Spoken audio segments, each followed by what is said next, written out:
boa tarde. Eu estou aqui com o Richard Jacobasco, ele que é jornalista especializado no agronegócio há 50 anos. Hoje ele vai ministrar aqui uma palestra no Zootech com o tema Influência das mudanças climáticas e importância geopolítica e econômica no agronegócio. Tudo bem, Richard? Quase, aí não foi feita a palestra. Quase lá. Bom, o senhor Richard também, ele tem o livro CO2, Aquecimento e Mudanças Climáticas. Estão nos enganando? Aí eu te pergunto, estão nos enganando realmente? Estão, existem muitos interesses, como eu disse no tema do título da palestra, tem muitos interesses econômicos e geopolíticos por trás dessa afirmação de demonizar, de fazer um assassinato de reputação contra o CO2. Por quê? O CO2 é o gás da vida. Sem CO2 não há fotossíntese, as plantas não fazem fotossíntese. Se os ambientalistas, a quem eu chamo de biodesagradáveis, conseguissem essa utopia de reduzir a emissão de CO2, o que aconteceria? Nós não teríamos plantas, porque não teria fotossíntese. Não tendo planta, não tem gado. Se não tem planta, não tem gado, nós vamos comer o quê? Fica claro? Né? É uma utopia. Primeiro, não existe como medir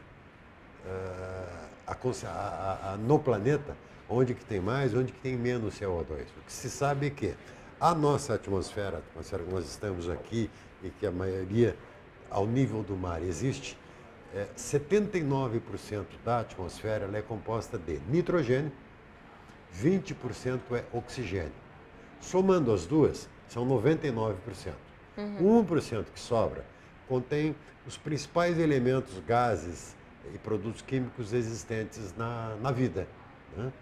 Então, existe carbono, existe metano, existe óxido nitroso, existe nióbio, existe uma série de produtos, galho, né?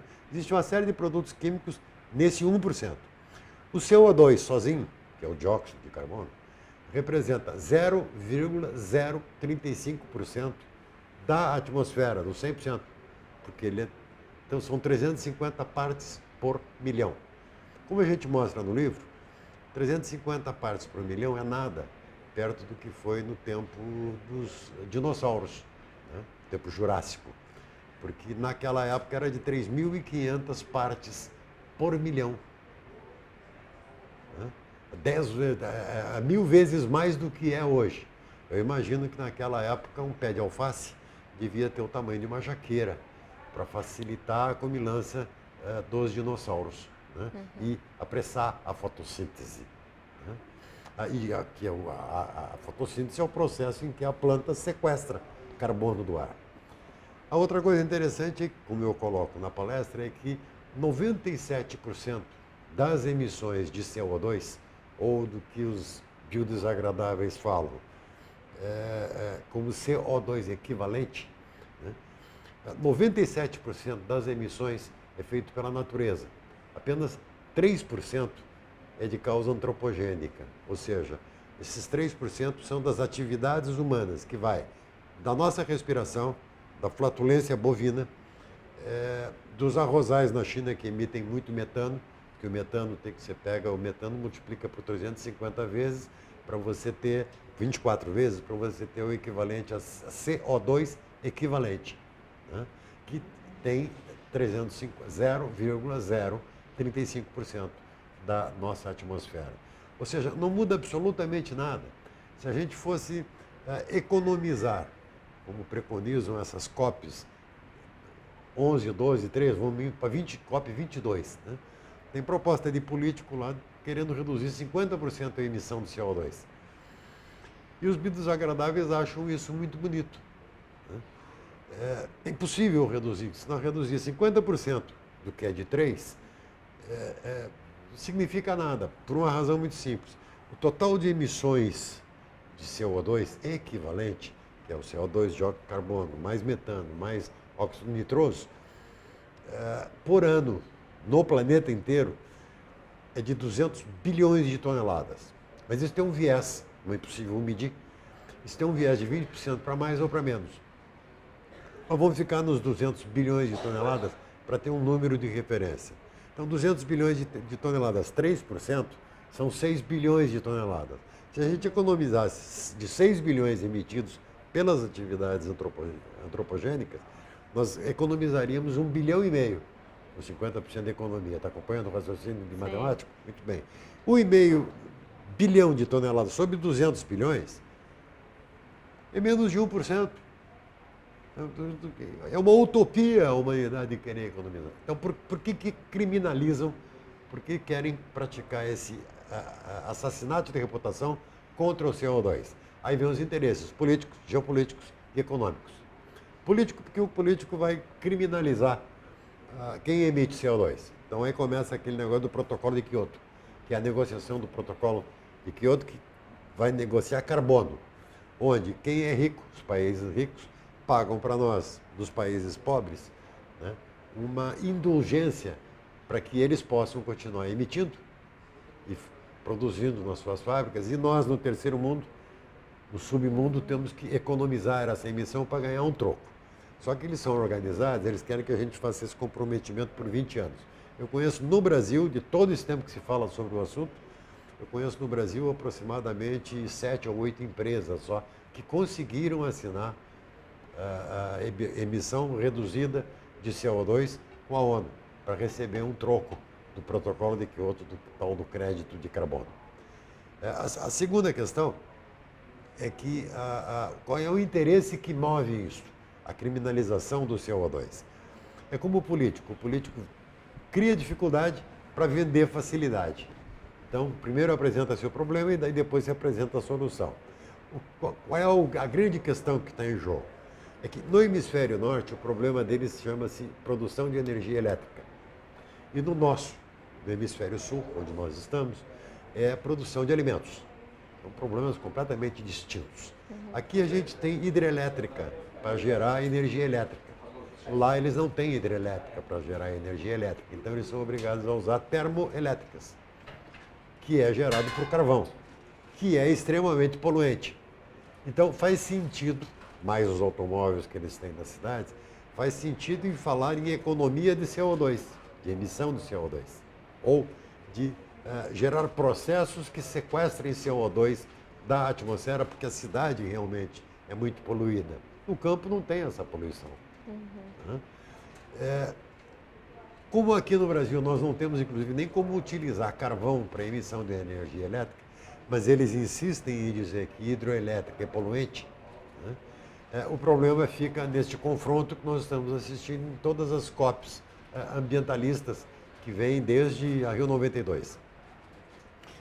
Dá-se um prêmio para quem emite menos, para quem economiza na emissão. Mas agora vai vir a venda de tecnologias para reduzir a emissão de CO2. E é aí que o primeiro mundo vai ganhar dinheiro. Porque nesse meio tempo eles vão nos tentar vender energia nuclear, que custa muito mais caro. O processo dá para entender melhor da seguinte maneira. Cria-se, produz energia nuclear e não se produz energia nem solar, nem eólica, nem hidroelétrica, como nós temos no Brasil. A energia nuclear é muito mais cara, além de ser perigosíssima. Você já viu um processo de vazamento de radioatividade? Terrível. Em torno de 300 quilômetros da usina, não sobra nada. Quem vive ao redor desta área que houve um vazamento, tem que sair só com o corpo. Deixa tudo, deixa toda a roupa. Deixa relógio, deixa aliança, deixa fotografia, deixa carro, deixa apartamento, deixa fábrica. E não pode retornar para lá. A radioatividade vai durar 200, 300, 400 anos. Não se tem ideia, não se tem esse exemplo para dizer vai durar 300 anos. Não se sabe. Então, eu não quero isso. No Brasil a gente não precisa de energia nuclear. Nós temos hidrelétrica aqui. E custa muito mais caro fazer energia nuclear. Então eu estou trabalhando, não por mim, eu estou trabalhando mais pela minha neta. Eu tenho uma neta de 13 anos, que vai fazer 14 agora. Eu não quero que ela viva perto de uma energia nuclear, porque eles ainda não descobriram o risco zero de fazer com que uma energia nuclear não tenha vazamento. Nós já temos pelo menos 2 históricos estarrecedores de vazamento de radioatividade, em Chernobyl e em Fukushima. Né? Então, daí a razão de eu escrever o livro, para mostrar a quem se interessa de que não existe uma única afirmação, prova científica de que esteja acontecendo o aquecimento ou as mudanças climáticas vão provocar um aquecimento, um aumento do nível dos mares ou qualquer outro problema de qualquer natureza. Nós vamos ter problemas pontuais de falta de água em alguma micro-região, né? Secas ou alagamentos em outras. Né? Isto sempre existiu desde que o mundo é mundo. Qualquer referência de um extremo climático hoje que você cite para uma região, ela sempre terá uma referência de 50, 100, 200, 300 anos atrás que aconteceu. Eu vou começar a acreditar em desconfiar de mudança climática séria quando a gente tiver o dilúvio 2. Enquanto não aconteceu o dilúvio 2, esse foi um momento extremo, né? Então, no livro a gente aborda todas essas questões e procura desmentir e desconstruir essa que eu chamo que é a maior mentira do século XXI.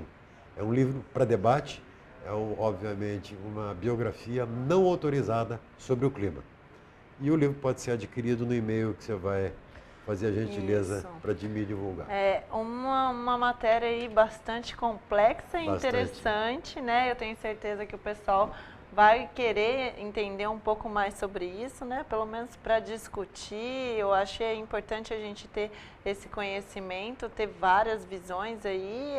É um contraponto a tudo que vem sendo divulgado, que a gente vem acreditando. Muito bacana mesmo, Richard. Bom, o e-mail que você pode entrar em contato para adquirir o livro é co2clima@gmail.com. O 2 é algarismo. O 2 algarismo, isso.